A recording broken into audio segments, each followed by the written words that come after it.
بسم الله والحمد لله والصلاة والسلام على رسول الله وعلى آله وصحبه و من والاه. اینک انشاءالله ابو محمد کردی را زنگ میزنیم ببینیم همراه شک صحبت علمی داشته باشیم انشاءالله.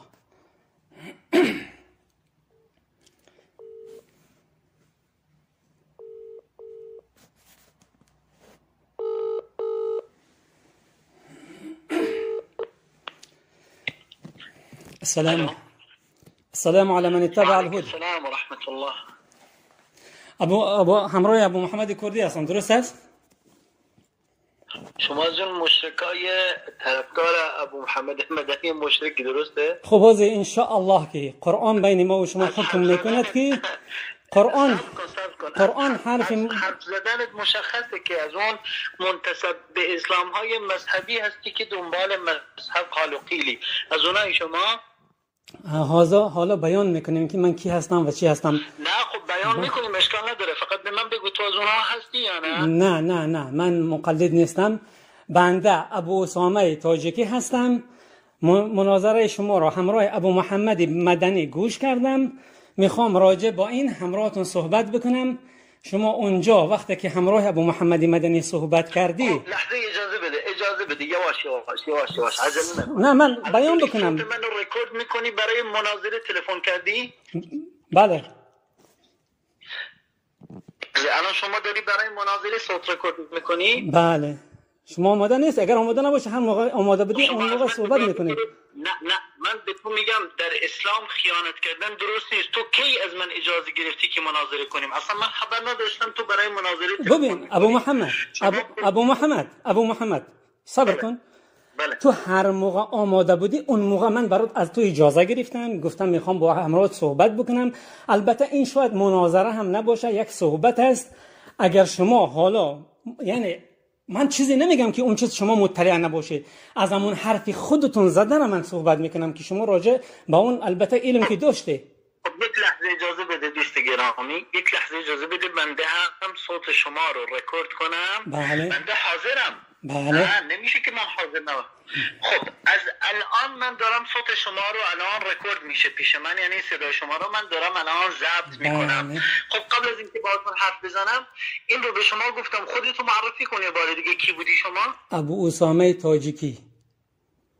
خب جناب ابو اسامه تاجیکی، شما خودت تلفن کردی، زنگ زدی و به من نگفتی که برای مناظره میخوای تلفن کنی. اشکالی نداره. الان ببین ابو محمد بیاد دنبال من چیز جدیدی نمیگم که شما از اون مطلع نباشی، چیزی میگم که شما اونو دلیل گرفتی. نه. اگر تو جناب ابو اسامه مشکل در اینجا نیست که شما بخواید مناظره کنید، من در خدمت شما هستم. نه شما، هر کس دیگری هر وقتی که شما دوست داشتید تلفن کنید من در خدمتم. این که میگم من اطلاع نداشتم که شما برای مناظره تلفن میکنید، چرا که جواب سوال دادن مردم با مناظره فرق داره. یعنی اگر در یک نامه‌ای به من میگفتی که من میخوام با تو مناظره کنم قطعا من میپذیرفتم. چرا میترسی کی ابو محمد؟ چرا میترسی تو؟ نه من از همون اول برات گفتم، از تو برای من اجازه ندادی. من برات میگفتم که این مناظره هست، تو ضبط بکن. چرا تو اینقدر ترسو هستی، جبان هستی، از حرف زده خودت میترسی؟ من چیز جدید که نمیگم، چرا اینقدر اصرار داری؟ من انشاءالله جواب شما رو نمیدم، فقط شما رو به ادب و به صبر دعوت میکنم. انشاءالله با ادب باش و صبر داشته باش. بنده در خدمت شما هستم، بفرمایید. شما حرف بزنید بنده در خدمتم جواب میدم، بفرمایید. خب شما اونجا که مناظره کردی همراه ابو محمد مدنی، شما آیه 106 سوره مائده رو دلیل گرفتی، گفتی که شهادت کافر قبول میشه، درست است یا نه؟ بله. یعنی شما تو همین حرفتون هستی که شهادت کافر کما لا بأس فیها گفتی قبول میشه، نه درست است؟ چون الله میفرماید اعوذ بالله من الشیطان الرجیم یا ایها الذين آمنوا شهادة بینکم اذا حضر احدكم الموت حين الوصية اثنان ذو عدل منكم او آخران من غيركم ان انتم ضربتم في الارض فاصابتكم مصيبة الموت الى اخره تحبسونها من بعد صلاة. خب شما تو اینجا دلیل گرفتی. آیا شهادت کافر در اسلام قبول هست؟ با همین دلیلی که شما گرفته، یعنی این دلالت میکند که شهادت کافر قبول است، درست است؟ خب الان من جواب بدم. بله. خب شما الان موضوع رو انتخاب کردید، بازم مشکلی نداره. یعنی شما وقت رو خودتون انتخاب کردید، اشکال نداره. موضوع هم شما انتخاب کنید. این موضوع چون چیزی است که شما صحبت کرده روی این، من اعتراض دارم. آقا برادر عزیز، شما چرا عجله میکنید؟ من گفتم اجازه هست جواب بدم، گفتی بله. حرف رو بر من قطع نکن، همونطوری که من بر تو حرف رو قطع نمیکنم. بفرمایید. اگر هنوز چیزی مونده از گفتهات بگو، من اجازه میدم حرف بزنی، هر چقدر دلت خواست حرف بزن، اما زمانی که جوابتو میدم حرف من رو قطع نکن برادر عزیز. الان حرف تموم شده، من جوابتو بدم؟ بله. خب الان موضوع علم شما انتخاب کردید، یعنی اومدید شما راجع به شهادت میخواید حرف بزنید و اول و آخر حرف شما به اینجا ختم میشه که شما میخوای این سوال رو بپرسی کسی که کافره شما چگونه احادیث رو میری از کافر قبول میکنه. این اول و آخر سوالت به اینجا میخواد ختم بشه که آیا شهادت از کافر قبول میشه یا نه، درسته؟ ببین من جواب بدم، شما فرق شهادت و روایت بلد نیستی. فرق بین موضوع ما یک است. من روایت نگفتم، من شهادت گفتم. برادر عزیز لطف کن جانب ادب. ببین هیچ اصلا نمیخواد عصبی باشی. نمیدونم چرا باید عصبی با عصبی حرف بزنی، چرا باید بگی تو بلد نیستی، تو فلانی. اصلا احتیاجی نیست اینطوری حرف بزنی برادر عزیز. شما ببین ابو محمد برادر عزیز من اجازه بده. این صوت در بعدها پخش میشه، مردم اون رو میشنوه، مردم قضاوت میکنن که من جاهلم یا تو. دیگه نمیخواد ما هی تکرار کنیم های جاهل تو فلانی تو. ببین بدون توهین حرف بزن، بدون تشهیر کردن، بدون فحش دادن، بدون بی احترامی درست حرف بزن، مردم حرفت رو بشنون که یک مناظره باشه. باشه صحبت بکن، طولانی نکن، خواهش میکنم صحبت بکن، بعدا صحبت میکن. جواب بده. خب من جواب شما رو الان اینجوری میخوام بدم. حرف شما اینه که میخواید بپرسید چجوری میشه از کافر شهادت پذیرفته بشه به نسبت همون آیه مبارکه‌ای که در سوره المائده خودتون خوندید، آیه 106 سوره المائده. رب العالمین بهمون امر میکنه که اگر مسلمانی نبود از کافر میتونید شما شهادت قبول کنید. حالا سوال اینجا پیش میاد که کافری که شخص مسلمانی به مسافرت رفته، مسلمان پیدا نمیکنه که نزدش وصیت بکنه، دو نفر کافر عادل رو پیدا کرده میخواد نزدش وصیت بکنه. در وصیت این مسلمان شاید این مسلمان سبیل مثال قتلی رو دیده باشه، فلان کس رو دیده، فلان کس رو کشته. به این کافر میگه، این کافر به امیر مؤمنین میگه، امیر مؤمنین فضا میخواد حکم کنه با شهادت این کافر. آیا از کافر پذیرفته میشود شهادت یا نه؟ اگر بگی نه، آیه میگه چرا میشه. اگر بگی نه خیر میشه، مشکل کجاست؟ پس با چه دلیلی میگی نه نمیشه از کافر شهادت گرفت؟ تمام جواب بدم. بله بفرمایید. الحمدلله که الله متعال اینجوری حق ظاهر میکنه که شما گفته که از کافر عادل. آیا کافر عادل است؟ عدالت دارد؟ جواب بده. بعضی کافر عدالت دارد. کی گفته اینا که کافر عدالت دارد؟ اولا شما من به شما میگم گوش کن. اولا شما من این رو برات میگم، بعد از این تکفیرت میکنم. تو نگو که اینجوری کردی، صبر کن. تو هیچ بلد نیستی، جهلت مرکب است. دوما جوابی شما از آیه قرآن ثابت شد. تربیت و ادب نداری شما. من با کسی ابو محمد این خواهش هیچی نمیگم.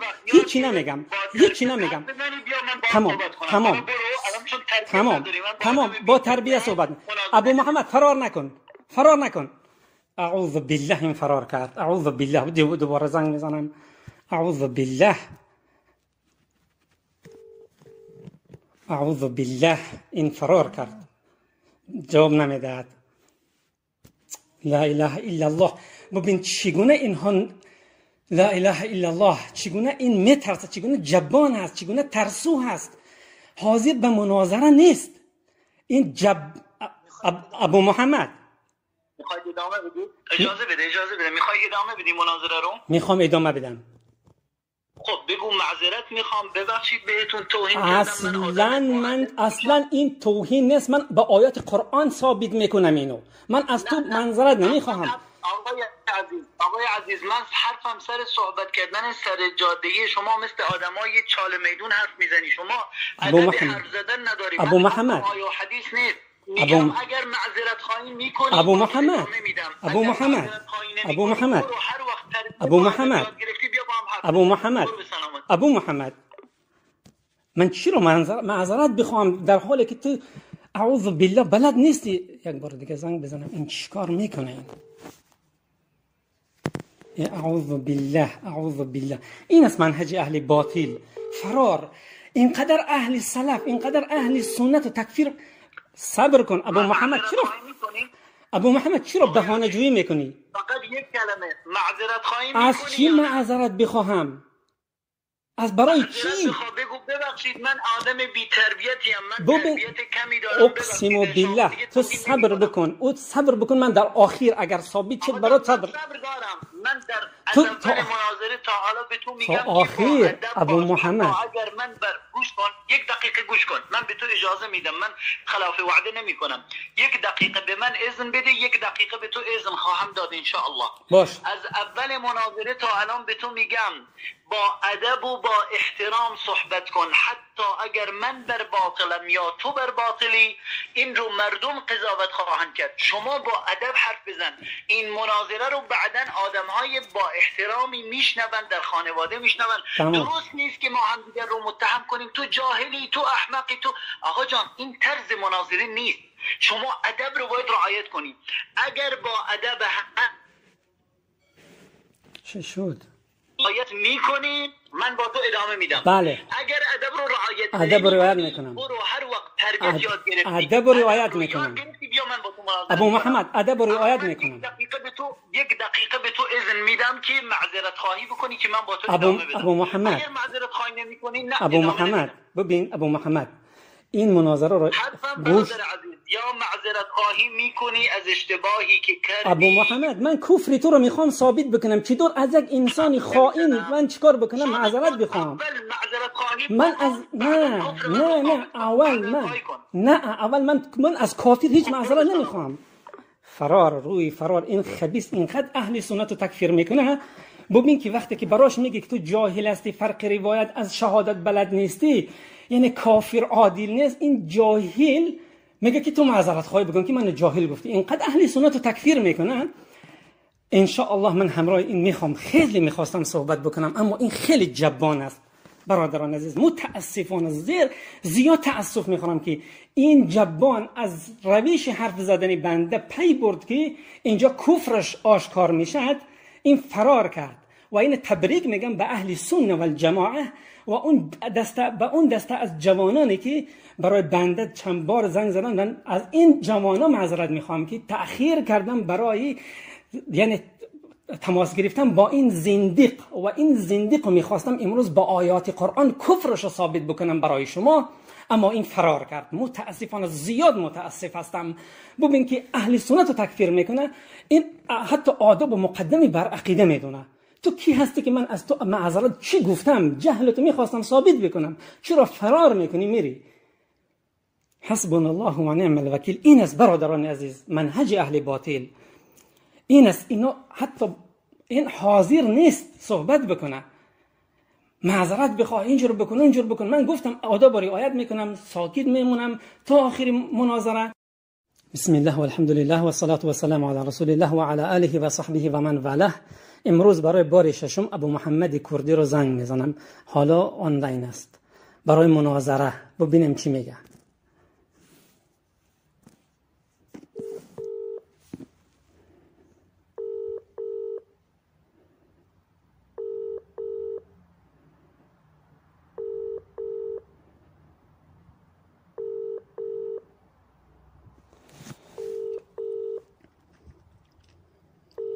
اینم بار ششم. الو سلام علیکم. سلام علی من اتبع الهدى. و علیکم السلام. بفرمایید. خوب ابو محمد، دیروز صحبت ما کامل نشد. میخوای صحبت بکنیم یا نه؟ بله، من همونطوری که در یک نامه صوتی برای شما فرستادم گفتم در شرطی که شما تربیت اسلامی رو رعایت کنی باشه، من حاضرم با شما بیشتر از 20 ساعتم حرف بزنم. باشه. حتی اگر بیشترم بود، وقت نماز نباشه، هر وقتی خواستی من با تو حرف میزنم راجع به هر چیزی که تو دلت بخواد. نه، من موضوع رو اختیار نکردم. من فقط اعتراض دارم اما من منهج خودم رو بیان میکنم که ما اهل سنت و جماعت برای فاسق فاسق میگیم، برای کافر کافر، برای مشرک مشرک، برای جاهل جاهل. بگذار بیا صحبت بکنیم. الان مناظره رو شروع نکردم. شما یا باید معذرت خواهی کنی یا قول بدی بی تربیتی نکنی. من بی تربیتی نمیکنم. شما مشرک گفتی برای من از شما معذرت طلب نکردم. شما مشرک گفتی از من معذرت بخواه، من از تو معذرت میخواهم. مشرک گفتم بدتر است یا جاهل گفتم بدتر است؟ خب گوش کن ببین من چی به تو میگم. الان مشکل در اینجا نیست که من چی گفتم شما چی گفتی. همونطوری که بهت گفتم اشخاص بسیار محترمی این صوت من و شما رو خواهند شنید در آینده. اگر تربیت اسلامی رو رعایت کنی، نری دوباره بگی این عذر تراشی کرد. اگر ادب اسلامی رو رعایت کردی، در وقت خودت حرف زدی و اجازه دادی جواب تو بدم، من با تو ادامه میدم. اگر نه هر وقتی یک کلمه بی ادبی ازت بشنوم قطع میکنم. تمام شد. تمام. بگی نه این عذر تراشی کردیم فلان کرد. ادب اسلامی رو رعایت کن. تمام. با ادب حرف بزن، انشاءالله من در خدمتم. تمام. بیا مناظره ما این بود که موضوعی که شما صحبت کرده با ابو محمد مدنی، شما آیه 106 سوره مائده رو دلیل گرفته که شهادت کافر قبول میشه. درست است یا نه؟ بله درسته. شما سر جاتون هسته. همین آیه را من الان براتون میخونم که الله متعال گفت یا ایها الذین آمنوا اعوذ بالله من الشیطان الرجیم. يا أيها الذين آمنوا شهادة بينكم إذا حضر أحدكم الموت حين الوصية اثنان ذوى عدل منكم أو آخران من غيركم إن أنتم ضربتم في الأرض فأصابتكم مصيبة الموت. خوب، همین اذا اینجا چی رو افاده میکنه؟ جواب بده. چرا چی؟ اذا حضر، اذا چی رو افاده میکنه؟ اگر هنگامی که شما به جایی رفتید که مسلمان غیرکم، در آیه شما چی خوندی؟ الان دوباره آیه رو برای من بخون. اعوذ بالله من الشیطان الرجیم. من میگم یا ایها الذین آمنوا، الله میفرماید یا ایها الذین آمنوا شهادة بینکم اذا حضر احدکم الموت حين الوصية اثنان ذوى عدل منكم أو آخران من غيركم إن أنتم ضربتم في الأرض فأصابتكم مصيبة الموت. إن آخران من غيركم، ها؟ این آخران من غیرکم یعنی چی؟ دو نفر غیر از شما، غیر مسلمان، غیر از خودتون، یعنی غیر از مسلمین. درسته؟ بله. یعنی الله عزوجل اذن داده که اگر مسلمانی در جایی وصیت خاص بکنه اما مسلمانی پیدا نکرد برای وصیت، درسته که نزد کافر وصیت کنه. درسته؟ شما تا اینجا متفقی با من؟ بله. الله عزوجل آیا در قرآن اشاره کرده که وصیت اون مسلمان در حالی که راجب مثلا پول و زمین و این چیزا باشه فقط کافر میتونه اون رو نقل کنه، راجب چیز دیگری باشه قبول نیست؟ آیا تخصیصی وجود داره در قرآن؟ بله، تخصیص اینجا است که من براتون الان سوال دادم شما متوجه نشدی. خواهش میکنم چی نکن، قطع نکن، چون گفتم اذا چی را افاده میکنه شما جواب ندادی. من به سوال شما دارم جواب میدم، چون اذا اینجا ظرف زمان است. نمیکنم، 100 بار بهت گفتم لزومی نداره تکرار کنی برادر من، لزومی نداره تکرار کنی. من عرض کردم در خدمتت هستم تا زمانی که ادب اسلامی رو رعایت کنیم. من مو به مو در خدمتت هستم. نمیخواد تکرار کنه قطع نکن. من نمیخوام قطع کنم. تمام. تو چرا یعنی یه چیزی رو داری میگی که من نمیخوام انجام بدم؟ گفتم تربیت اسلامی رو رعایت کن، من با تو هستم ان شاء الله. به من بگو که الله عزوجل آیه‌ای در قرآن داریم که تخصیص کرده باشه شهادت یک کافر رو، یعنی مثلا بگه در حالتی که راجب زمین و پول و ماشین اگر وصیت کرده باشه مسلمان، این کافر میتونه اینو بازگو کنه، غیر از این قبول نمیشه ازش. آیه تخصیصی در قرآن وجود داره؟ این آیه شما نمیذاره که من حرف بزنم. ابو محمد شما نمیذاره من حرف بزنم. همین ببین شما قطع میکنید. شما همین ایذا که گفتم من از همین جواب شما رو دارم میدم. اینجا 2 شرط است در این آیه. ایذا اینجا ظرف زمان متضمن شرط است. وقتی که ایذا به شرطی که موت شما را یا ایها الذین آمنوا، کسایی که ایمان آوردید، شهادت بینکم، یعنی شهادت یکدیگرتون بر یکدیگرتون قبول هست. اذا حضر، زمانی که یکی از شما رو موت فرا رسید، 2 نفر از خود شما عادل باشند، عدل داشته باشند. یکم شرط. دوم اینکه الله متعال میگه یا اینکه او آخران من غیرکم، 2 نفر از غیر شما باشند. شما وقتی که در سفر هستی، ببین ابو محمد اینجا وقتی که میگه الله متعال میگه فاصابتکم مصیبت الموت حین الوصیة اثنان، وقتی وصیت، این آیه من برای شما الان میگم بسیار سوال به مورد داده، دستتون در نکنه چگونه که لهجه شما هست. این آیه خاص است متعلق به احکام وصیت، نه اینکه عام باشه این آیت که در همه جا شهادت کافر قبول میشد. در همه جا شهادت کافر قبول نمیشه، چون الله متعال این در حالت ضرورت است. همون گونه که الله متعال در سوره بقره آیه 173 میفرماید انما حرم علیکم المیتة والدم ولحم الخنزیر وما اهل به لغیر الله فمن يضطر غیر باغ ولا عاد فلا اثم علیه ان الله وما اهل به لغیر آیه رو بگو. ادامه بده ببخشید. بله من گفتم و ما اهل به لغیر الله فمن يضطر غیر باغ ولا عاد فلا اثم علیه ان الله غفور رحیم.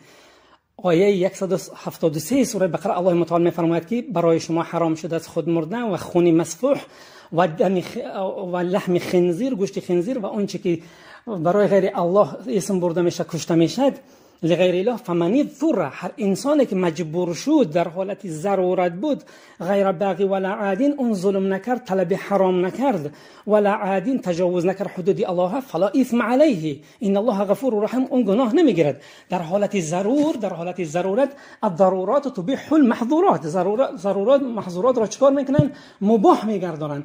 اما این آیه که شما آیه 106 سوره مائده را گفته در باب علم حدیث، در باب تلقی علم، یعنی گرفتن علم از کفار، شهادت کفار شما یعنی به طور عام گفتید، این کلا غلط است. به چه دلیل غلط است؟ چون که الله متعال در سوره نور آیه 4 میفرماید ولا تقبلوا لهم شهادة ابدا و اولئک هم الفاسقون، شهادت اونها را هرگز قبول نکنه چون که اونها فاسق هستند. از کی آیه رو درست بخون. از کی؟ از فاسق، از انسان‌های فاسق. ولا تقبلوا لهم شهادة. آیه رو از اولش بخون. سوره نور که اشاره کردی آیه رو از قبلش بخون. شهادت از کی قبول نمیشه؟ از کسانی که افترا میبندن بله. زنان پاک دامن. بله. آیه رو درست بله. نمیشه که شما یؤمنون ببعض و یکفرون ببعض، نمیشه که ایمان بیاری به اونجایی که دوست داری و کافر بشی به اونجایی که دوست نداری. آیه رو کامل بخون ببینیم الله عزوجل چی فرمود. درست است. من آیه رو برات میخونم، تو فقط چی نکن که ابو محمد منو قطع نکن. این برای فاسق هست، همون کسایی که افترا میبند. تکرار نکن برادر عزیز من شما رو قطع نمی کنم والله بالله تالله. عیب زشته این صوت رو انسان‌های محترمی میشنون، من هی باید تکرار کنم. برادر من لزومی نداره شما این رو تکرار کنید. چرا من میخوام قطع کنم؟ من دارم با تو مناظره میکنم، دلیل نداره هی تکرار میکنی قطع نکن. قطع نمیکنم، مگه من مریضم قطع کنم؟ برادر عزیز من تکرار نکن، این زشته دیگه. شما داری آداب رو به هم میزنید. دوباره گفتم تا زمانی که شما تربیت اسلامی رو رعایت کنی من تلفن رو قطع نمیکنم، با شما ادامه میدم. نمیخواد تکرار کنی دیگه.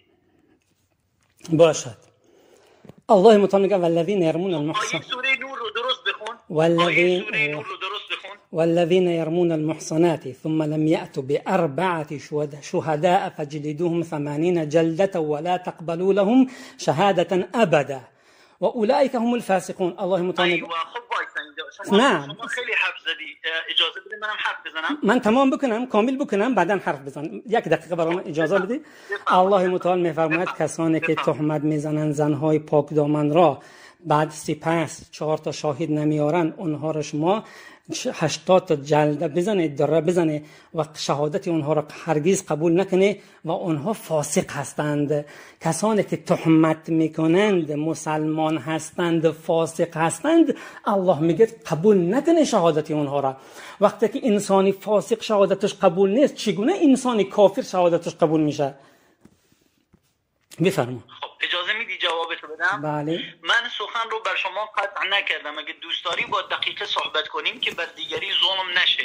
حرف من رو قطع نکن. اجازه دادم کامل دلایلت رو بیان کردی، حالا جواب رو بشنو. به نسبت اینکه شما فرمودید که آیه سوره المائده، آیه 106 سوره المائده این خاص تخصیص فقط برای زمانی که مسلمان در سفر باشه و بمیرد و کس مسلمانی پیدا نکنه، خاص برای این هنگام چیزی گفتی که ما انزل الله بها من سلطان، یعنی چیزی رو گفتی که الله عزوجل اون رو خاص نکرده. 1 2 آیه مبارکه‌ای که بهش اشاره کردید راجع به راجب گوشتی که حرامه در ضرورت از اون استفاده بشه، تخصیصش در آیه وجود داره. خودت با عربی اون رو خوندی، تخصیصش در آیه وجود داره. تخصیص راجب شهادت اصلا و ابدا ما انزل الله بها من سلطان وجود نداره در کتاب و در سنت. هیچ تخصیصی وجود نداره دال بر این که الله عزوجل منع کرده باشه شهادت کافر صادق عادلی رو که بر حق شهادت بده. اما آیه سوره نور رو که بهش اشاره کردی راجع به کسانی که شهادت کذب میدن، یعنی کذابه، شخصی که شهادت زور میده. شهادت زور یعنی شهادت دروغی، افترائی میبنده بر یک زن مسلمان پاک دامن، اون رو به زنا تهمت میزنه، نمیتونه ثابت کنه. الله عزوجل میفرماید از اینها دیگر شهادت قبول نکنید. اما آیه نمیگه از کافر شهادت قبول نکنید. شما اومدید آیه ای رو بهش استناد کردید که اصلا وجه استدلال 100% هیچ ربطی به آیه مبارکه نداشت که بهش اشاره کردید. اما جواب سخنان دیگرت رو بدم. اینکه گفتیم که کسی که کافر، شما دیشب که حرف زدیم نذاشتی من حرفم رو کامل کنم، رفتی راجع به این حرف زدیم، گفتی ابو محمد خودش گفت که کافر باید عادل باشه. الحمدلله که اینو گفت ابو محمد. خب مگر کافر عادل داریم؟ این حرف شما بود یا نه آقای ابو اسامه؟ بله عادل. ادامه حرفای خودت در قرآن شریف رب العالمین راجع به یهود حرف میزنه، میفرماید بعضی از یهود هستن که اگر امانتی رو نزدشون بذاری، همین که رو تو برگردونی فوراً در این امانت خیانت میکنن، امانت تو رو به یغما میبرن، میخورن، حتی هیچی ازش نمیذارن. و بعضی دیگری هم از آنها هستن که عادل هستن. الله میفرماید عادل هستن، امانت رو حفظ میکنن، در امانت خیانت نمیکنن، عادل هستن و بر عهد و پیمان خودشون میمانن. یعنی رب العالمین میفرماید که از یهود هستن کسانی که عادلن. شما میگین نخیر مگه کافر عادل داریم؟ بله داریم. بله کافر هستش عادل است، کافر هست که دروغ نمیگه. ابو طالب عموی پیامبر علیه السلام کافر بود، شخص مشرکی بود، با کفرش هم مرد، اما کسی بود که افترا نمیبست بر نبی علیه السلام، بل پیامبر رو کمک میکرد، عادل بود، در خیلی از مسائل عادل بود، عدل رو رعایت میکرد. پس کافر عادل بله وجود داره. اما اینجا من سوالم رو، یعنی چرا که میخوام وقت رو به شما بدم که شما حرف بزنی، این سوال رو به عنوان آخرین حرفم در این پارت انشاءالله میگم که اگر جناب ابو اسامه در یک آیه و یا یک حدیث صحیح نبی علیه السلام یک دلیل، دوتا نمیخوام، یک دلیل باشه من قانعم، یک دلیل برای من در کل کتاب و سنت بیار که اگر کافری عادل باشه، یعنی صادق و راستگو باشه، شهادت حق ازش قبول نمیشه. یک دلیل میخوام، دوتا نمیخوام، دوتا پیشکشه، 3 تا نمیخوام، 5 تا 10 تا نمیخوام، یک دلیل برای من بیار که اگر یک کافر عادل باشه نمیشه ازش شهادت رو قبول کرد. چرا؟ چون کافره. اصلا صداقت و عدل ربطی به کافر و مسلمانی نداره. بفرمایید شما حرف بزنید. من با از شما دیروز بر سر همین راجع به همین موضوع گفتم شما جاهل هستید، شما غضبتون اومد. شما عدالت که رسول الله صلی الله علیه و سلم صحابه را فرستاد به حبشه بره که اونجا، من گفتم تربیت اسلامی رو رعایت بله. برادر عزیز. بله صبر کن. تربیت اسلامی رو رعایت قد نکن، خواهش میکنم قد نکن. چندین بار، یک بار دیگر تکرار کنی، با لفظ بی ادبی حرف بزنی، چرا که جهل تو مرکبه، به مردم نگو جاهل در حالی که خودت جاهل. ببین من الان خودت با تو حرف نمیزنم. ابو محمد بسیار وقت خوب است، شما زیاد تکرار نکن، من رعایت میکنم. اونی که رسول الله صلی الله علیه و سلم گفت که نجاشی پادشاه عادل است نزد اون بره، اون عادل به عدل فرق میکنه، عدلی که از شروط صحت حدیث است. ابو محمد کافر عادل نیست، کافر. نه صبر کن، نزن که ما انزل الله بها من سلطان. صبر کن آقا جان، من حرف خودتو نمیخوام. تو گفتی عدالت نجاشی فرق میکنه با عدالت حدیث. دلیل؟ خوب، دلیل این که بس ببین، عدلی که علمای حدیث اون شرطی برای قبول صحت حدیث. علما رو ول کن، از وحی به من دلیل بده که این عدالت با اون صبر کن. بله من برای تو از وحی میگم، حاز من برمیگردم. عدلی که شما در رابطه به شهادت کافر میگید، روایت کافر قبول نیست. چون که عدل چی هست؟ عدل این است که من له ملکه تحمله على ملازمه التقوى والمروءه، والمراد بالتقوى اجتناب الاعمال السيئه من الشرك او فسق او بدعه. این تعریف ابن حجر است. من برمیگردم به آیه. بله نه من از آیه برمیگردم. من از وحی اجازه بده، من خلاف وعد نمی کنم، وقت خودت رو بهت میدم، زیادی از وقت خودت هم حرف بزنی. خوب. من به تو گفتم بینی و بینک، بین من و بین تو قرآن و سنت وحی حاکم. بله. ابن حجر یک تومن ایرانی هم برای من ارزش نداره، از ابن فلان و ابن فلان واسه من حرف نیار. از وحی کتاب و سنت یک دلیل بده که کافر اگر راستگو باشه شهادتش قبول نمیشه. بسم الله. بله دلیل همین است که شما از علم حدیث خبر نداری ابو محمد. شما علمتون از کافر شما میگیری. شما بله از قرآن ببین از قرآن برات آوردم سوره آیه 4 سوره نور رو که شهادت فاسق الله میگه قبول نکن. وقتی که شهادت فاسق قبول نمیشد به طریق الله شهادت کافر قبول نمیشد. اسم برادر ابو اسامه اسم شهادتی که شما راجبش حرف زدید راجب سوره نور گفتیم در حالی که کافر شهادت زور بده. شهادت زور میدونی به چی میگن؟ بله شهادت دروغ. خب آفرین کسی که شهادت زور میده، این کافرانی که شما بهش اشاره کردید در سوره نور کسانی هستند که بر زنان پاک دامن افترا میبندن. ما حرف اونها رو نمیزنیم. گفتم کافری که عادله. جناب ابو سامه حرف من رو دقت کن. کافری که عادله یک دلیل از قرآن و یا سنت علیه الصلاه و السلام به من بده که اگر کافر راستگو باشه نمیشه ازش حرف حق را قبول کرد ولو راستگو باشه. یک دلیل. بله من همین آیه دومی سوره آیه 6 سوره حجرات براتون میارم که یا ایها الذین آمنوا ان جاءکم فاسق بنبأ فتبینوا. میگه الله متعال اگر یک فاسقی که برای شما خبر آورد، ببین ابو محمد، یک فاسق خبرش قبول نمیشه، شهادت فاسق خبر و شهادتش قبول نمیشه. شما زیاد زور نزن. ها برادر من آیه رو تحریف نکن. الله نمیگه قبول نمیشه، میگه فتبینوا، یعنی تبیین کنید. من در رابطه به دو آیه دارم گپ میزنم. این تصدیقی خبر است، اون قبول شهادت است. آیه اولی که برات خوندم اون شما داره تحریف میکنه. آیه سوره نور که الله متعال میگه اونها هر کسانی که به زناشون افترا میبندن اگر مسلمانی فاسق بود شهادتی اون قبول نمیشه. میفهمی؟ وقتی که مسلمانی فاسق بود ببین صبر کن، قطع نکن. وقتی که انسان فاسق بود شهادتی اون قبول نمیشه به طریق الله و طریق اولاد شهادت کافر مردود است. و اینجا من آیه را برای شما که خوندم شما آیه را تحریف میکنی. آیه 6 سوره مائده که اینجا دو شرط است. اذا حضر احدکم الموت حین الوصیه. الله متعال میگه در وقت وصیت، در غیر وصیت نگفت. چرا که ما دینمون از کافر نمیگیریم؟ چون که کافر عادل نیست، کافر متهمی در دین است، در دینش متهم است. برای این ما دینمون هیچ کس از کافر نمیگیره. جوابت بدم حرفت رسید. خوب ابو اسامه حرف شما به ما رسید، اجازه بده جواب بدم انشاءالله. اینی که میفرمایید من آیه رو تحریف کردم، پناه میبرم بر الله سبحانه و تعالی که چیزی بگم که در وحی نباشه. دو، آیه سوره مبارکه نور که بهش اشاره کردید تحریفی در کار نیست برادر ابو اسامه. گفتیم که الله عزوجل راجع به کافرانی فاسق در نزد من و تو فرق داره. من فاسق رو به کافر میگم، شما فاسق رو به انسان مسلمان میگید.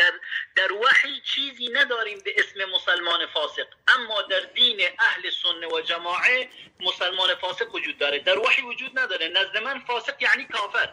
آیه‌ای که به اون اشاره کردید گفتید الله عزوجل میفرماید اگر فاسقی برای شما خبری آورد فتبینوا، حتی نمیفرمایید که خبر رو ازش قبول نکنید، نه، میفرمایید فتبینوا. این آیه اصلا بر علیه خودته. اگر دقت کنی یک ذره نمیفرماید که شهادت رو از کافر یا فاسق قبول نکن، میفرمایید قبول کنید. اما چی؟ فتبینوا. اما دقت کنید ببینید این خبری که این فاسق آورده راسته یا دروغه. اگر راسته قبول کنید، اگر دروغه قبول نکنید. یعنی نمیفرمایید قبول نکنید.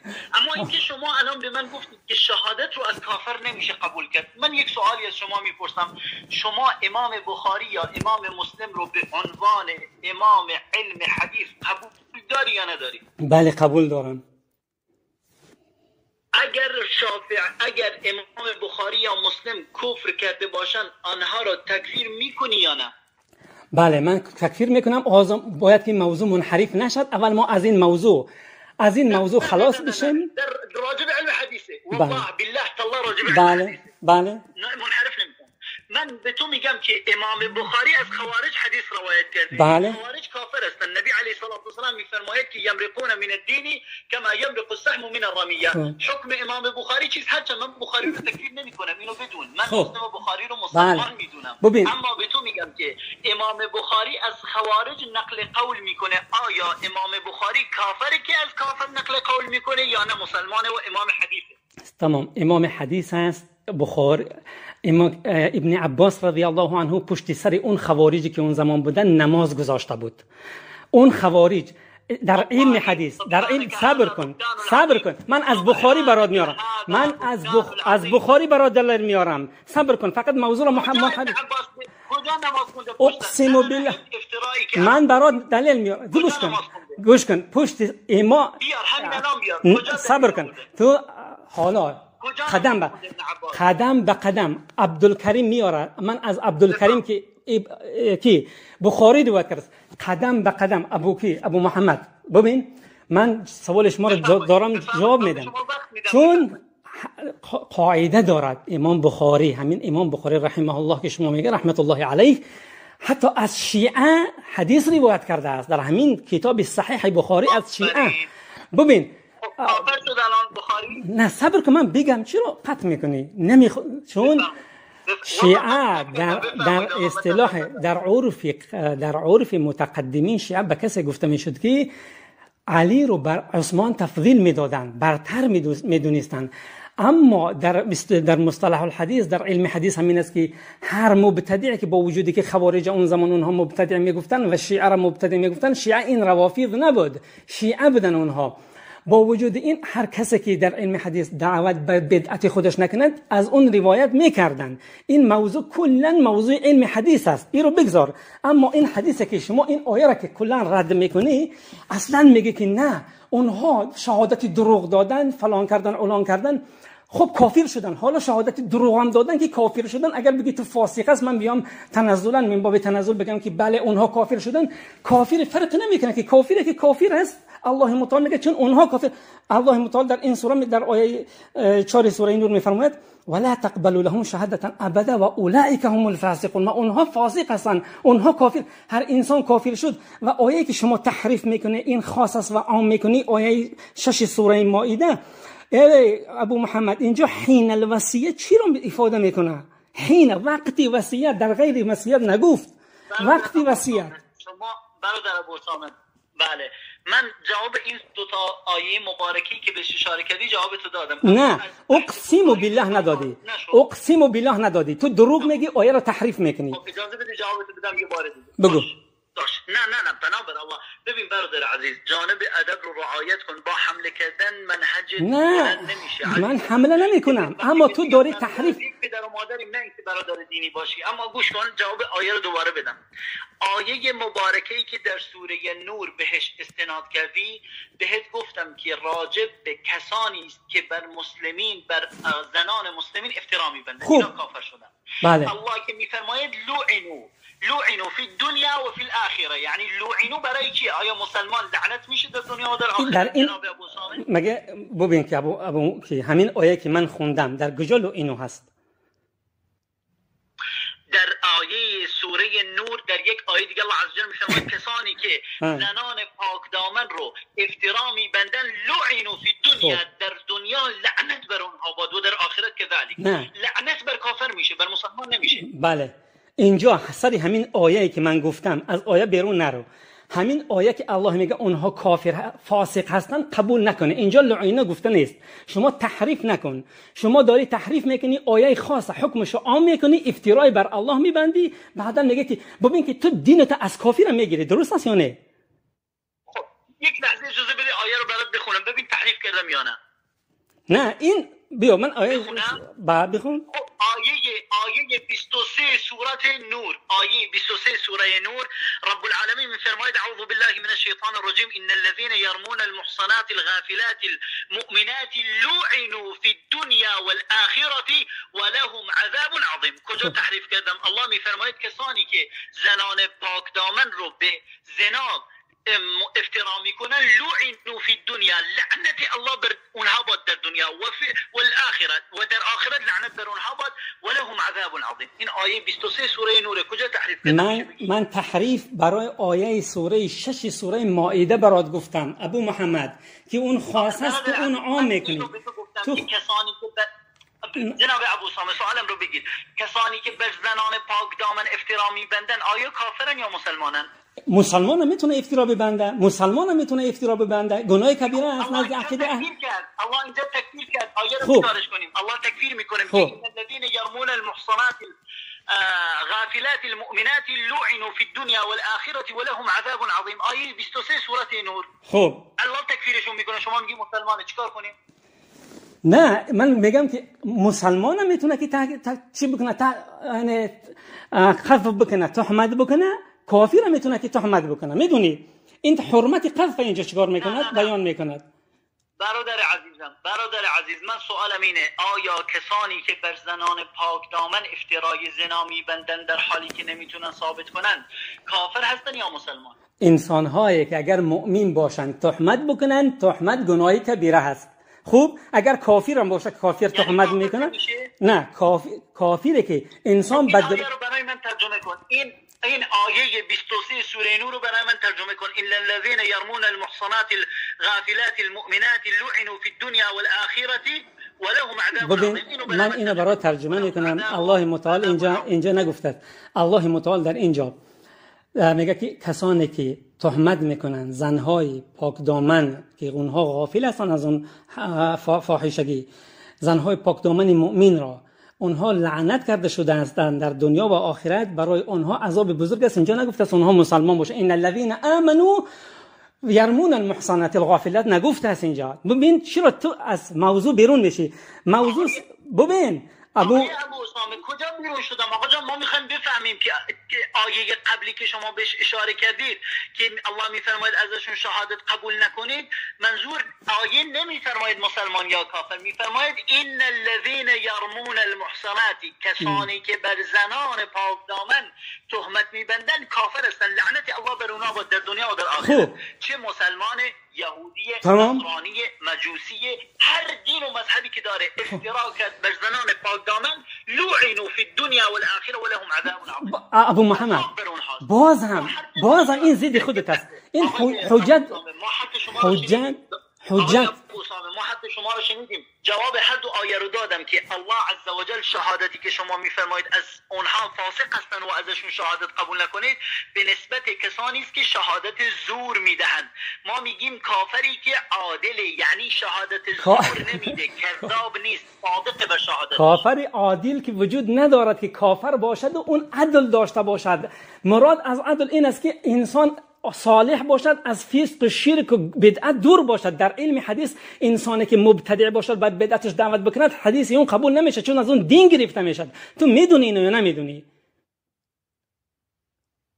یعنی شما گفتید که الان کافر عادل وجود نداره. نه، کافره که اون عادله که حق یک انسان نمیخوره، اون عادل به عدله که از اون علم گرفته میشه، اون عدله که مراد از اون مصلحت یعنی اصلاح هست، عدل که از مراد از اون تقوا هست، عدل که اجتناب از فسق و شرک و کفر هست. این فرق میکنه. آقای ابو محمد شما این بلد نیستی.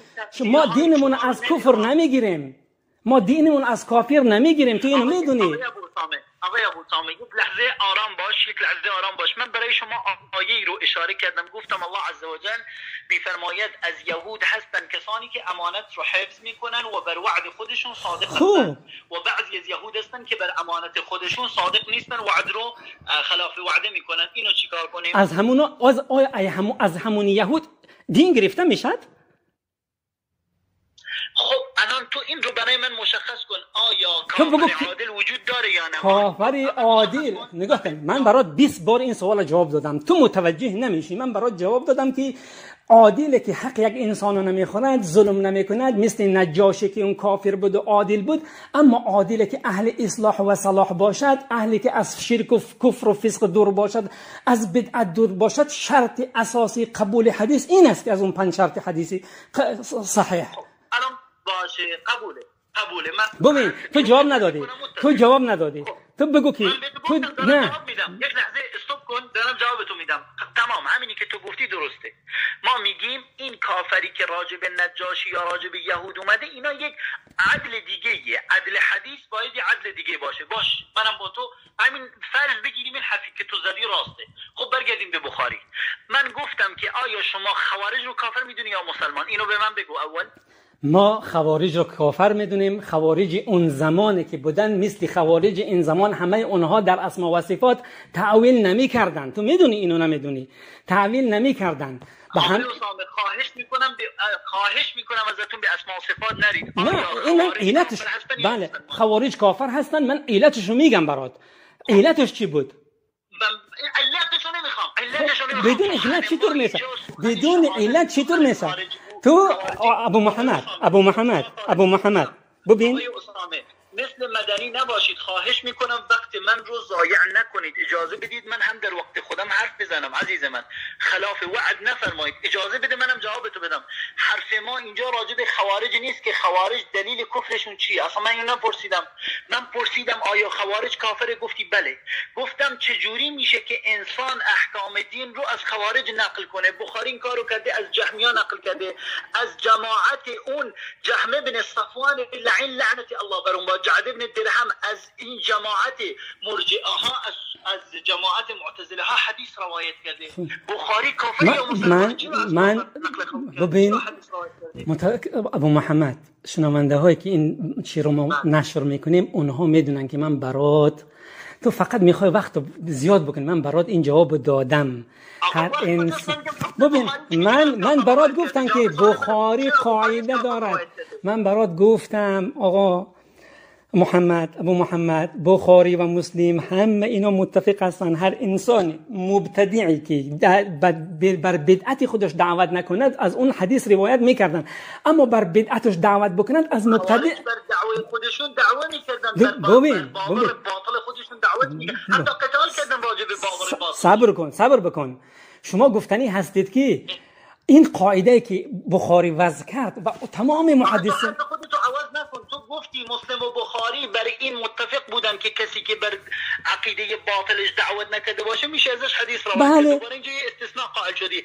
پس به گفته خودت از کافری که بر دعوی خودش بر منهج خودش دعوت نکرده میشه حدیث روایت کرد. از کافری که بر منهج دعوت نکرده میشه. من برات گفتم در زمان متقدمین در اون زمان خوارج تا این حد نبودن که اونها را تکفیر میکردن و همچنین شیعه ها روافض نبودن. نه تو اقسم بالله شما هیچ نه ببین اصلا ببین تو میخوای که الزام بکنی، نمیخوای تفصیل بفهمی. تو نمیخوای چون از این چیزا خبر نداری. همون فقط تو حرفی نزن که بهش باور نداری. بالاخره من و بینندگان نفهمیدیم که اگر کافری بر منهجش دعوت نکنه آیا میشه احکام دین رو ازش گرفت یا نه؟ جواب این سوال من کافر نه. اونها را اهل بدعت میدونستان در زمان بخاری و مسلم. اونها را اهل بدعت میدونن. اونها اهل بدعت کافرن. بدعت مکفره، بدعت کافر میشن، بدعت غیر مکفره میشه. بدعت نه تو کلن مگه شما خودتون نمیگید که پیامبر علیه الصلاه و السلام فرموده که كل بدعه ضلاله و كل ضلاله في النار. همه بدعت ها ضلالت است و همه ضلالت ها آدم رو به آتش جهنم میکنه. عقیده اهل سنت و الجماعت فرق میکنه. گناه کبیره با کفر فرق میکنه. من اینجا میخوام که شما زیاد دور رفتی اصلا شنونده ما نه تو فرار کردی از شهادتی که تحریف کردی. میخوای فرار بکنی. اینجا شهادتی که در سوره مائده آیه 6 است این خاص است ابو محمد. اینجا تو تحریف میکنی. تحریفش همین است که این فقط متعلق نه و اقسم بالله باید گریه بکنی. باید تو گریه بکنی که اینجا شرط است. صفات من رو بگو آقای ابو اسامه. یک لحظه برادر عزیز. من 3 دقیقه به شما وقت میدم. آن چیزی رو که من تحریف کردم از وحی بگو که من توبه کنم. خب بعداً از من وقت بگی من اجازه داشته باشم بگم که شما وقتی من راجع به بخاری حرف میزنم فرار میکنی به آیه 106 سوره مائده. نه من دو مراتبه برای جواب شما رو دادم. من دو مراتبه جواب تو رو دادم. تو از علم حدیث با خبر نیستی ابو محمد. ببین من تحریف تو رو میگم. جواب ندادی. یه بار به من گفتی آقا گوش کن، اگر دروغ گفتم یا چیزی گفتم که راست نیست بگو. یک بار گفتی که کافری که بر منهج باطلش دعوت نمیکنه درست ازش حدیث من کافر نگفتم، من مبتدی. این تهمت است، هذا بهتان عظیم. لا تفتری علی کما افتریت علی الله. کجا تهمت؟ من گفتم که خوارج اون زمان تکفیر نکردن، خوارج بعد از اینکه در اسماء و صفات تعویل کردن بعدن تکفیر شدن. بگذار اینو. حتی ببین یک لحظه اجازه بده، زمانی که پیامبر میفرماید یمرقون من الدین کما یمرق السهم من الرمیه، این تکفیری یا چی؟ یعنی از دین خارج میشن همانند تیری که از کمان خارج میشه. این تکفیر نیست آقای ابو اسامه؟ بله. رسول الله صلی الله علیه و حتی از امتی رسول الله حتی میگن از امتی من کسانی هستند که ستفترق امتی على 73 ملة كلهم في النار الا ملة واحده. این حدیث ضعیفه، سندش رو گذاشتم، اصل اساس نداره، افترا نبند بر رسول الله. من كذب علی متعمدا فليتبوأ مقعده من النار. نه این حدیث تا جایی که من این حدیث با سند حسن دریافتم، اگر ضعیف بود من چی نمیکنم، روایت نمیکنم، چون برای من حسن بودن این ثابت شده. سندش رو منتشر کردم. اما آقای ابو اسامه من از شما خواهش میکنم فقط جواب این موضوع رو بده، من ساکت میشم. آیا خوارج، امام بخاری که از خوارج حدیث روایت کرده یا از غیر خوارج، از فرقه ضاله‌ای که مثل مرجئه ها، معتزله ها یا اشاعره یا هر چیزی به هر ترتیب، از این کسانی که بر منهج پیامبر نبودن علیه الصلاه و السلام ازشون حدیث روایت کرده، آیا کفر کرده بخاری یا نخیر مسلمانه؟ بله. این برای بار سوم حد خودت منهجش رو تبلیغ نمیکنه میشه حدیث روایت کرد یا نه؟ ببین من برای بار سوم این سوال برات میدم، بعدم میپردازم باز به تحریف تو اصلا نمیدونم چی. من برات گفتم که امام بخاری و مسلم از هر انسانی که به بدعت خودش اگر دعوت نمیکرد از اون حدیث قبول میکردن. دوم اینکه امام بخاری به صراحتا اونهایی که حدیث روایت کرده اونها رو کافر ندونسته است. این تمام شد، در جواب تو شد. اما این آیه که شما تحریف میکنه، خوارج رو مسلمان دانسته؟ بله تکفیر صراحت بخاری خوارج رو مسلمان دانسته؟ بله به صراحت تکفیر نکرده. ببین گوش کن، من این آیه رو بیام تحریف شما رو بگم که شما کجا چرا احترام میبندی به بخاری؟ الله بترس کجا بخاری گفته خوارج مسلمانن؟ دلیل بده کجا؟ من میگم که خوارج وقتی که شیعه را تکفیر کرد برای من بیار که مثل که میگم بخاری شیعه رو ول کن. بخاری تو گفتی خوارج تکفیر نکرده، کجا تکفیر نکرده؟ کجا بده دلیل بده. تکفیر نکرد، کجا تکفیر کرده که من بیارم که تکفیر کرده است؟ چیزی که نباشه چجور برات بیارم؟ خود بخاری روایت میکنه، خود بخاری روایت میکنه از پیامبر که یمرقون من الدین کما یمرق السهم من الرمیه. بله. اینو داره روایت میکنه، تو میگی تکفیر نکرده. بله. از این امت هم انسانی هستن که کافر میشن، از این امت هم انسانی هستن که کافر میشن. از امت ما نفر من اجازه بهتون نمیدم شاخه کنی. میگم من شاخه نکردم. نه من شاخه نکردم. امام بخاری وقتی که شیعه ها را تکفیر میکنه به صراحتا تکفیر کرده است، شیعه ها را تکفیر کرده است، اما اینها را همچون نه دور یعنی من با چی با شما حرف بزنم برادر عزیز؟ من میگم بخاری خوارج رو که خودش تکفیر میکنه با حدیث پیامبر علیه الصلاه و السلام یا فرقه ضاله، چرا ازشون حدیث روایت؟ برای باری پنجم میگم که بخاری اونها رو کافر نمیدونست، اونها رو اهل بدعت میدونست و از کسایی میگه که از کس من از خودم نآوردم. این تو برا همین مقدمه مسلم بخون، هر مصطلح الحدیث که بخونی، برا همین تدریب راوی رو یا برا بخون، یا که برا مقدمه ابن صلاح بخون، یا که همین علل که شرح علل ترمذی رو برا بخون، همه جا این حرف اومده است. این حرف از خودی من نیست. هر انسانی که در رابطه با اصول حدیث یک کتاب خونده باشد. نه من لا اله الا الله، من برات میگم چون که تو سواد نداری متوجه نمیشی. برای بار هفتم ششم میگم که بخاری اونها رو تکفیر نکرده. نه اقسم بالله العظیم اگر این کارو بکنی پس این کارو بکنی. نه اقسم بالله این حرفو من میگم. این کتابایی که نام گرفتم برای این کتابا رو همه رو بخون. علمای اهل حدیث این شرط همه متفق هستند. یک آدرس به من بده که بینندگانمونم بفهمن که شما راست میگی. آدرس بده. من میگم کجا گفته خوارج مسلمانی یا اهل بدع مسلمانان؟ کجا گفته؟ وقتی که بخاری به صراحت تکفیر نکرده چجور اونو من بیارم برات؟ آقا تو از هوا و ظن خودت میگی اونا رو مسلمان دونسته. خب دلیل نداری. میگم کجا گفته؟ نه ببین من برات شیعه را که ببین شیعه وقتی که من دلیل دارم نه من یعنی نه اقسم بالله العظیم تو دروغ میگی. اقسم بالله ابو محمد دروغ میگی، افترا میبندی که گویا که امام بخاری از کافی روایت کرده باشه. هذا بهتان عظیم. والله قسم تحریف میکنی و تهمت میکنی. دروغ تو انا همین آیه هست که تحریف میکنی، به همین آیه که تحریف کردی امروز طعنی بر بخاری. بله دروغ تو این است که بخاری میگه که لا ابالی ان اصلي خلف اليهود والنصارى او الروافض. من هیچ برای من فرق نمیکنه که خلف صبر کن من برات بگم. بخاری من چی بود الان گفتی؟ من چه دروغی گفتم؟ تو دروغ گفتی که تو دروغ میگفتی که بخاری کسی را که تکفیر کرده از اون روایت کرده. آیا بخاری میگه که من از کافر روایت کردم؟ بیار تو بیار. کی گفت؟ یک لحظه استاپ کن ما بفهمیم که من دروغ گوام، بذار مردم بفهمن که من دروغ گفتم. من به تو گفتم خوارج، خود بخاری روایت میکنه که خوارج کافرن. از خوارج هم روایت کرده. یعنی چی؟ دروغم کجاست؟ به من بگو. دروغ گفتی. همون خوارج امام بخاری به عنوان مبتدع میشناخت. میدونی اینو یا نمیدونی؟ این در تمام کتب وجود داره، در تمام کتب. یعنی حرف تو اینه که امام بخاری خوارج رو مسلمان دونست. بله همون خوارجی که از اونها روایت کردن. ببین همون خوارج همون بله باری 20 است که برات میگم. تو برات تدریب راوی رو ببین، تو برات مقدمه ابن صلاح رو ببین. تو دروغم آقای ابو اسامه من میخوام مردم بفهمن که من دروغ گفتم. بله تو دروغ گفتی. بله تو تهمت بر امام بخاری کرده که امام بخاری کجا باب زده که بخاری شما گفتی که بخاری خوارج مسلمان دونسته. تمام حرف شما درسته. دلیل چیه که بخاری مسلمان دونسته خوارج؟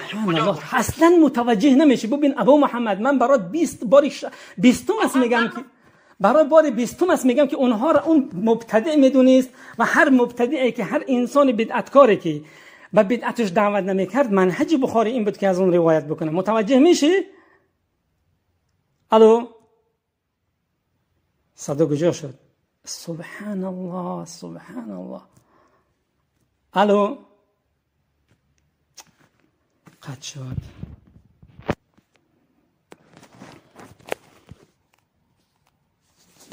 یک بار دیگه زنگ بزنیم. اصلا موضوع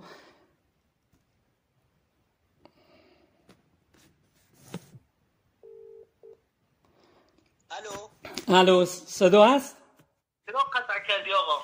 قطع نکردم، اینترنت قطع شد. من زنگ زدم برات. چطور من قطع میکنم؟ ببین تمام اشکالی نداره. من گفتم که به من بگو خوارج کجا بخاری گفت خوارج مسلمانه؟ بار 10 است من برات دلیل آوردم که وقتی که روافض رو تکفیر کرد به صراحت امام بخاری گفت که روافض کافر هستن. چرا اون خوارجی که از اونها حدیث روایت کرد از اونها رو تکفیر نکرد به صراحت؟ تو باید دلیل بیاری. من ادعا فعلیه البیان بالبرهان. هر انسانی که نه اون عام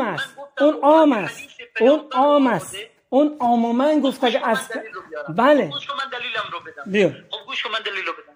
من الان بذار بینندگانم متوجه بشن. من چندین بار از جناب ابو انس سوال کردم که بخاری کجا گفته خوارج مسلمانه؟ گفت چون به صراحت تکفیر نکرده یعنی مسلمان دونسته. در جواب گفتم که بخاری خودش حدیث پیامبر رو روایت میکنه که پیامبر میفرماید یمرقون من الدین کما یمرق السهم من الرمیه. چطور میشه بخاری خوارج رو کافر بدونه، خودش حدیث کفر خوارج رو بیان بکنه اما اونها رو مسلمان بدونه؟ مگه میشه؟ مگه دیوانه است این آدم؟ این حرف از کجا آوردی؟ این حرف عام هست. اون به طریق عام این حدیث دلالت بر عام میکند. معین کسی رو تکفیر نکرده که از اون حدیث روایت بکند. تمام شد. آقا من از این حرف رفتم بیرون. یک سوال، الان اگر یک کافری، یک مشرکی در خانه شما، همسایه شماست، مثلا خونه شما در تاجیکستانه، همسایه شما وقتی که شما در شغل هستی کار میکنی به شما تلفن میزنه میگه جناب ابو اسامه خونه شما آتش گرفت، اگر شهادت این رو بپذیری و بفهمی خونه آتش گرفته کافر شدی؟ اگر شهادت رو از این کافر قبول کنی؟ ببین شما شهادتی که برای شهادت در دین یک انسان که شهادت بدهد، ما شهادت دین از اون گرفتن از یک کافر که بیاد برای ما شهادت بدهد که دین شما فلان است، ما دینمون از کافر نمیگیریم. دنیامون اشکالی نداره. تو دنیا را به دین قاطی میکنی. تو ببین ابو محمد میگم جاهل هستی باز قهر میکنی. نه. ببین تو فرق بین دین والله. ببین شما ببین خب این جواب اینم بده. یعنی در دنیا اگر کافر شهادت بده میشه ازش قبول کرد؟ اگر ببین اگر چیزی بود که مطمئن ما بودیم اون چیز اشکال نداره این فرق، اما ما دینمون از کافر نمیگیریم. باشه بذار راجع به دین حرف بزنیم. الان جناب ابو اسامه اعتراف کرد که در دنیا اگر کافر هر شهادتی بده اگر راست کرد میشه ازش قبول کرد. خب تمام. اما میگه در دین نمیشه ازش قبول کرد. خب راجع به دین حرف بزنیم. من اینو میگم. بله ما اینو میگم که من اینو جواب دادم برات که یا ایها الذین آمنوا ان جاءکم فاسق بنبأ فتبینوا. برای من یک کافر وقتی که حرف زد من اونو تبیین میکنم. من اونو تبیین میکنم، تحقیق میکنم. خب همین آیه مبارکی که شما بهش اشاره کردید، الله عزوجل که نمیفرماید شهادت رو ازشون قبول نکنید، خب میفرماید فتبینوا، یعنی دقت کنید، ببینید، در اون استفتاء کنید، در اون سوال کنید، در اون تحقیق کنید، تحقیق بکنید. بله اون شما ببین وقتی که یک نفر دیگر رفت، بسیار احادیث در نسائی اومده، در ابو داود اومده، در ترمذی اومده، در حاکم روایت کرده که همه رو داریم تحقیق میکنیم، همینطوری حدیث رو قبول نمیکنیم. ابو محمد ببین وقتی که اینجا وقتی که میگه که یا ایها الذین آمنوا ان جاءکم فاسق بنبأ فتبینوا، یک انسان فاسق برای شما یک خبر آورد، شما تصدیق بکنید. مسلمان ها آمنو، اینجا الله متعال خطاب میکنه وقتی که یک مسلمان دیگر میرود اون تحقیق میکند، میبیند شهادت این مسلمان، خبر این مسلمان قبول کرده میشه. تو میدونی یا نه؟ فاسق رو به آمنو نیاورده آقا جان، فاسق رو به آمنو نیاورده. کجا گفته؟ میفرمایید یا ایها الذین آمنو، خطاب به کیه؟ خطاب به مسلمینه. بله. ای مسلمین اگر فاسقی برای شما خبری آورد فتبینوا، تبیین کنید در خبرش. بله تمام، شما تبیین بکنید، خودتون برای اون تحقیق بکنید. وقتی که یک مسلمان دیگر میره و اون دو مسلمان یا یک مسلمان میره و قبول تحقیق میکنه، از اون مسلمان قبول کرده میشه. باید که اون قبول نمیکنه، اینجا قبول نمیشه. اینجا این دلالت بر شهادت همون فاسق مورد تایید امیر مسلمین قرار میگیره. اگر این شهادت نیست، این شهادت نیست آقای ابو محمد کردی، این خبر هست، این شهادت نیست. این نبأ یعنی چی آقای ابو؟ نبأ به معنای خبر می آید. خب یک شخصی به ما خبر داده که از فلان شخص شنید که این چنین گفت، این نبأ حساب نمیشه؟ بله، این یک انسان شهادت این است که یا شنیده هست خوب یا دیده هست. اگه من تو را شاهد قرار ندم که ابو محمد فلان کارو فلان برای فلان مثلا فلان کارو برای تو من میگم که تو شاهد باش که من همین کارو میکنم، تو میبینی این کارو چیکار میکنی، برای یک دو نفر هستین شما میرسونی، یا اینکه برات خبر میدم که تو شاهد باش که من همین کارو امروز فلان جا رفتم، دو نفر هستیم مثلا برات میشنوه، یا تو میشنوی یا میبینی، تو میشنوی که ما چیکار کردیم مثلا، یا اینکه میبینی، به این شهادت حاصل میشه. ببین تو این آیه که ببین ابو محمد بسیار بحث طولانی کردی، تو آیه رو تحریف میکنی، آیه خاص است عام میکنی، تو این افترا بر الله هست، میفهمی یا نه؟ خاصش کجاست آقا جان؟ تعریف من رو نشون بده. باری پنج بذار مردم بفهمن که من تعریف کردم. تعریف من کجاست؟ نشون بده. من از تمام برادرانی که عامی هستند خواهش میکنم خودی شما بره قرآن باز بکنه، همین الان در گوشیاتون قرآن باز بکنه، ترجمه قرآن که عربی بلد نیستی آیه 106 سوره مائده رو تک به تک ترجمه بکنه، ببینه که چی اینجا شرط چی است. اذا این ظرف زمان است متضمنی شرط است، به شرطی که یکی از شما را اگر موت فرا رسید اول اینکه شهادت از بین خودتون بگیره. اون هم الله متعال میگه که ذو عدل منکم، ذو عدل دو نفر باشه، عادل باشد، غیر عادل نباشد. ان شاء الله که این ضبط انسان‌های طالب العلم گوش میکنن. بعد از این من از اونها خواهش میکنم که فکر بدین، نظر بدین که چی کس علمی دارد صحبت میکند، آیا کافر عادل است، آیا از کافر علم گرفته میشد، و اینم نه اجازه نیست، تمام نکردم. حین الوصیه، وقتی وصیت الله متعال گفته، در غیر وصیت اینو نگفته است الله متعال. و اینجا اگر شما هر کاری هم که بکنه که کافر هست، کافری که افترا نمیکند یا افترا میکند، اون کافر است، فرقی نمیکند. کافری که افترا میکند یا افترا نمیکند، الله متعال در سوره نور میفرماید که شهادت اونها رو قبول نکنید، و همچنین در سوره طلاق میفرماید و اشهدوا ذوی عدل منکم. دو نفر شما داری خطبه میگی یا داری مناظره میکنی؟ من دلیل دارم میارم. من خطاب آقای عزیز من اجازه بده منم حرف بزنم. نمیشه که با داد و بیداد. نه، من یک دقیقه حرف نزدم. من 1 دقیقه تا شاید حرف نزدم. خطبه ایراد میکنی جناب ابو نه اینا دلیل هستن، اینها نه اینا خطبه نیستن. الحمدلله این آیه سوره نور رو دادم به شما، گفتم که کسانی که بر زنان پاک دامن تهمت میبندن الله عزوجل تکفیرشون میکنه. لعنوا فی الدنیا والآخرة، لعنت بر اونها باد در دنیا و در آخرت و عذاب عظیمی در اونها انتظار میکشد. آیه 106 سوره المائده رو به شما گفتم که اگر به شکل عام بگیم که شهادت راست از هیچ کافری مورد قبول نیست، این مسلمانی که در دیار غربت میمیره و نزد 2 تا کافر وصیت میکنه، شاید حتی وصیتی کسی رو دیده باشه قتل کرده باشه، شاید روایتی رو بگی، شاید مسائل بسیار مهمی رو وصیت بکنه، الله عزوجل میفرماید اگر عادل بودن اونها پس شهادت رو ازشون قبول کنید. کجا گفته عادل بودن؟ در کافر کجا عادل قبول نمیشه؟ آیه رو چیکار کنیم؟ ببین ابو محمد، در آیه عادل برای مسلمان ها است، در کافرها عادل از ذکر نکرده. ذو عدل منکم گفت او آخران من غیرکم. شما آیه رو مگر خودت نخون؟ احدکم الموت حین الوصیه اثنان ذو العدل منکم او آخرین من غیرکم. او آخرین من غیرکم یعنی چی؟ یا که 2 نفر از غیر شما. اینجا نگاه کن، همچنین در سوره غیر مسلمانان. برو شما، هرچند من به تفسیر باور ندارم، برو تمام تفسیرها رو نگاه کن. اینجایی که الله عزوجل میفرماید آخرین من غیرکم یعنی 2 نفر کافر، یعنی 2 بله. نفر. شما الان اجازه بده یک لحظه، شما الان چند دقیقه پیش گفتی که در امور دنیا میشه از کافر شهادت قبول کرد. تحقیق میکنم بعد. نه من وفق همون آیه، من وفق آیه سوره 6 آیه 6 سوره حجرات براتون گفتم، تحقیق میکنم بعداً. تمام. آیه حجرات گفتم یا ایها الذین آمنوا ان جاءکم فاسق بنبأ فتبینوا. بله من وفق این براتون جواب دادم. اما ببین شما اینجا الله متعال میگه وقت وصیت، حین الوصیت، در غیر وصیت نگفت، عام نگفت. این خاص هست آقای ابو محمد، این خاص. شما این عام میکنین، افترا برای الله میشه. خاصش تو ببین میگم خاصش کجاست؟ حین وقتی وصیت، وقتی که شما نیافتی، اگر مسلمان نبود بعد اون قبول بکنید، اگر مسلمان نبود بعد، اگر مسلمان بود قبول نکنید. درسته اصلا آقا جان، حرف تو تمام قبوله همونی که تو میگی درست. حتی خب این شخصی که الان مرده مسلمانه وصیت میکنه نزد 2 تا کافر، در حین مردنش وصیت میکنه، یک حدیث رو روایت میکنه، میگه من شنیدم از فلان کس که فلان کس از نبی علیه الصلاه و السلام این رو گفت. اینو به کافرها میگه، کافرها برای امیر المؤمنین میارن. آیا میتونه ازشون قبول کنه امیر المؤمنین یا نه؟ نه نمیتونیم قبول بکنیم. نه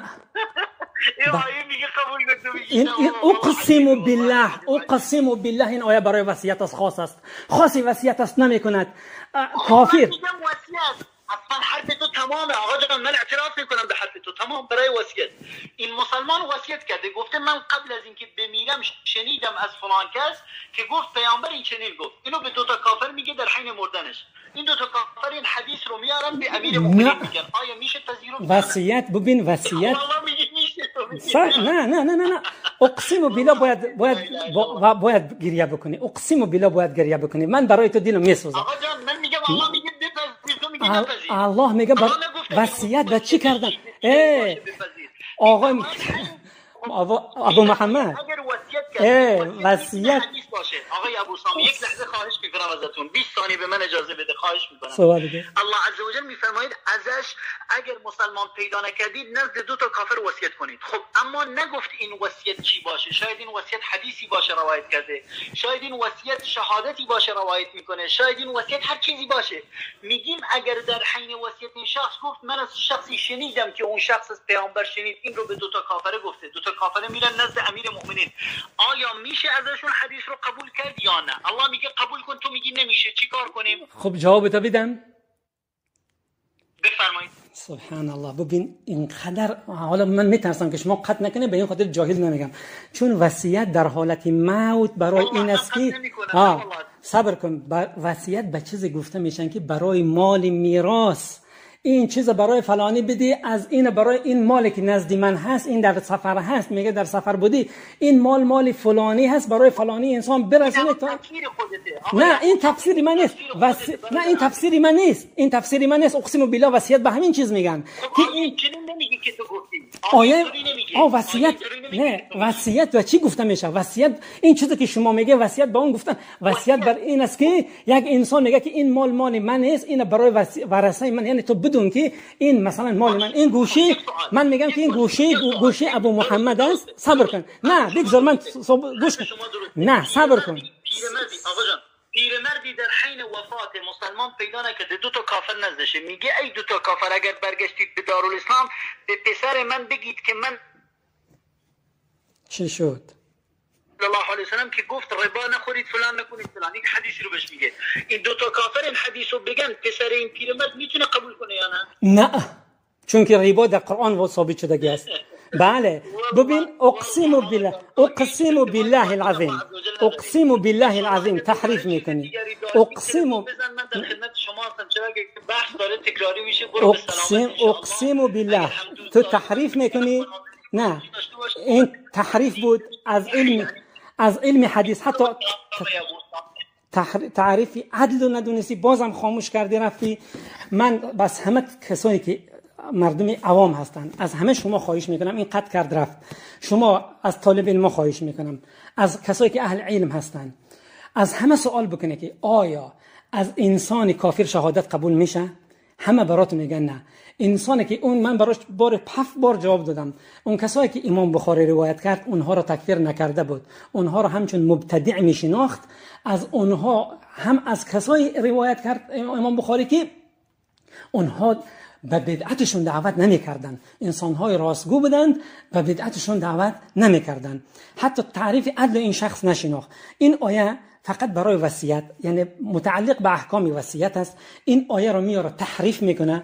اقسم بالله شما خودتون برای این آیه رو ببینه، همه ترجمه قرآن رو ببینه، این آیه برای چی است؟ برای وصیت است. تحریف خاص است، عامش میکنه. این افترا برای الله است. نمیخواد که من حرف بزنم همراهش. آیه دیگری که براش آوردم، شهادت فاسقان قبول نکنید، میگه وقتی که شهادت فاسق قبول نمیشد، این میگه که نه اون کافرایی که تهمت کردن، کافری که تهمت بکنن نکنند اون کافر است، فرقی نمیکند. کافر است، شهادتش قبول نمیشود.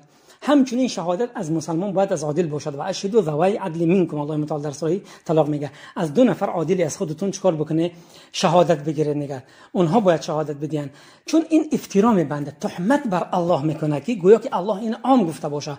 الله متعال در سوره انعام آیه 21 میفرماید و من اظلم ممن افترى علی الله کذبا و کذب بآیاته انه لا یفلح الظالمون. چه کسی ظالم تر است از اون کسی که افترا، دروغ رو بر الله نسبت میدهد یا اینکه آیات الله رو میگه تکذیب میکند.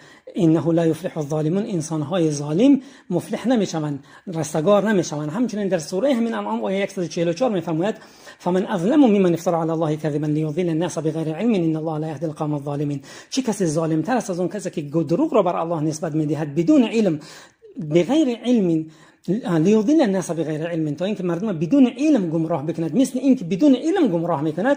ان الله لا يهدي القوم الظالمين، الله متعال قوم ظالم را هدایت نمیکند. این ظلم است. الله متعال میفرماید از این انسانی که دروغ را نسبت بر من الله میبندد، از این انسان ظالم تر، از این انسانی که دروغگو تر باشد پیدا کرده شما نمیتونید. اهل سنت و جماعت ما مسلمانان دینمون از کافر نمیگیریم، شهادت کافر قبول نمیکنیم. این افترا به امام بخاری میزنه که گویا که امام بخاری اعوذ بالله از کافر روایت کرده باشد و یعنی ابن سیرین رحمه الله میگه اعلموا ان هذا العلم دين فانظروا عمن تاخذون دينكم. بدونید که این علم دین است، ببینید که علم از چه کسی میگیره؟ از انسان مسلمان بگیره. حتی من تعریف عدل براش کردم، از انسان مبتدی، یعنی عدل کسی هست که به کسی گفته میشه که اون انسان فاسق نباشد، کافر نباشد، مبتدع نباشد. دین ما اینجوری است، ما از این گونه افراد میگیریم. همچنین الله متعال در سوره هود میفرماید ومن أظلم ممن افترى على الله كذبا أولئك يعرضون على ربهم ويقول الأشهاد هؤلاء الذين كذبوا على ربهم الا لعنت الله علی الظالمین. الله میفرماید چه کسی میگه ظالم تر است از اون کسی که دروغ را بر الله نسبت میدهد؟ اونها میگه روز همین کسایی که دروغگو هستند روز قیامت بر الله عرض کرده میشوند و یقول الاشهاد هؤلاء الذين كذبوا. همین ملائکه ها میگن که اونها دروغگو هستند، به الله دروغ بستند. الا لعنت الله علی الظالمین، آگاه باشد که لعنت الله بر ظالمین است، کسایی که بر الله دروغ نسبت میدهند. همچنین الله متعال در سوره یونس آیه 69 میفرماید این الذين يفترون على الله الكذب لا يفلحون، کسانی که دروغ را بر الله نسبت میدهند اونها رستگار نمیشوند.